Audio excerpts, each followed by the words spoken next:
Hello everyone, welcome to the जैनिक education. Sir ji, आपके चेहरे पे इतनी सारी मुस्कान कैसे आ रही है? यार बच्चों, बात ऐसी है कि CSEB जेई इलेक्ट्रिकल का रिजल्ट आउट हो चुका है और इसमें कई हमारे पेड जो यूजर्स थे उन्होंने इस एग्जामिनेशन को बहुत ही सक्सेसफुली क्रैक कर दिया है और वो अपने इस गोल को अचीव कर चुके हैं। तो बेटा, रिजल्ट आने के बाद दो कैटेगरी हमेशा डिवाइड हो जाती है। एक तो कैटेगरी है सेलेक्टेड कैंडिडेट्स की और एक कैटेगरी है जिन्होंने मेहनत तो बहुत करी पर कुछ ना कुछ थोड़ी बहुत कमी रह गई और वो इस एग्जामिनेशन को नहीं क्रैक कर पाए। तो इन दोनों के बारे में बात करूंगा। तो फर्स्ट ऑफ ऑल तो many congratulations to all the students जिन्होंने इस एग्जामिनेशन को सक्सेसफुली यहां पे है ना क्रैक किया है। तो ये लिस्ट दे सकते हो इन सभी बच्चों की जिन्होंने अपनी एक अच्छी खासी रैंक भी अचीव की है। एंड सो मैं विश करता हूं and I wish and I hope कि आप आने वाले समय में और भी बेहतर करें, जल्दी से जल्दी आप लोगों को अच्छा प्रमोशन मिले। So many congratulations to all of the students those who have cracked। चलिए अब बात करते हैं उन कैंडिडेट्स की जिन्होंने अभी एफर्ट तो बहुत डाला था CSEB जेई में, क्योंकि पेड यूजर्स जो हमने देखे थे उसमें बच्चों के एफर्ट बहुत अच्छे थे, बट कहीं ना कहीं कमी रह गई। कुछ बच्चों के मुझे उम्मीदें थी और वो शायद नहीं हो पाए उनसे क्रैक, पर तो कोई दिक्कत नहीं है। आने वाले समय में आपके SSC जेई, RRB जेई और UPPCL, UP RVNL बहुत सारे एग्जामिनेशन हैं जो आपके आने वाले हैं। तो हमने जो यहां पे गलतियां की हैं उसको हम क्या करेंगे, रेक्टिफाई करने की कोशिश करेंगे।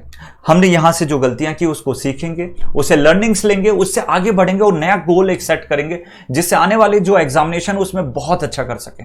ऐसा थोड़ा ना कि केवल एक ही एग्जाम तुम्हारे लिए सब कुछ था। क्या केवल एक ही एग्जाम था? अरे भैया, इस एग्जामिनेशन के बाद भी आपके पास बहुत सारी ऑप्शंस हैं।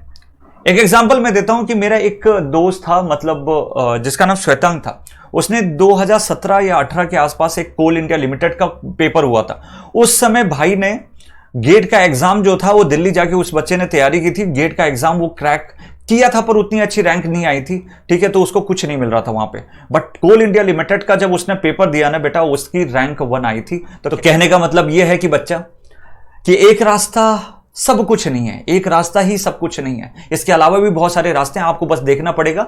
आपको उन्हें अनदर गोल एक सेट करना है, लर्निंग्स लेनी है, उससे आगे बढ़ना है और इसको इस बार एनी हाउ ये टारगेट लेके करना है। अपने दीवार पे बड़ा बड़ा चिपका लो कि भाई SSC जेई का एग्जामिनेशन मेरा है, RRB जेई का एग्जामिनेशन मेरा है। यहां पे इस तरीके से आप लोग एंथुजियाज्म दिखाना है, मोटिवेटेड होकर चलना है। डिमोटिवेट होगे, समय आप खराब करोगे और उससे कहीं ना कहीं आप ही को नुकसान है। सो चलिए, मस्त तरीके से, एक एनर्जेटिक तरीके से और आगे बढ़ने की कोशिश करेंगे। वो लर्निंग्स लेके आगे बढ़ना है और अपने जीवन में बहुत अच्छा करने की कोशिश करनी। सो अगेन, CSEB जेई का एग्जामिनेशन जिन बच्चों ने क्लियर किया है, so congratulations to all of them.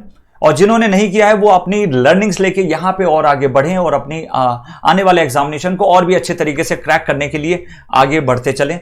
100% guarantee दे रहा हूं, आपका रिजल्ट बहुत ही अच्छा होने वाला है। So thank you so much and I wish आप लोग यहां से कुछ लर्निंग्स लेके जाओगे और अपने पाथ में आगे बढ़ते जाओगे, ना कि डीमोटिवेट होके चलोगे, बट हमेशा मोटिवेटेड होके अपने एग्जामिनेशन की तैयारी करेंगे और डेफिनेटली आपको 7 से 8 महीने में उसका रिजल्ट भी देखने को मिलेगा।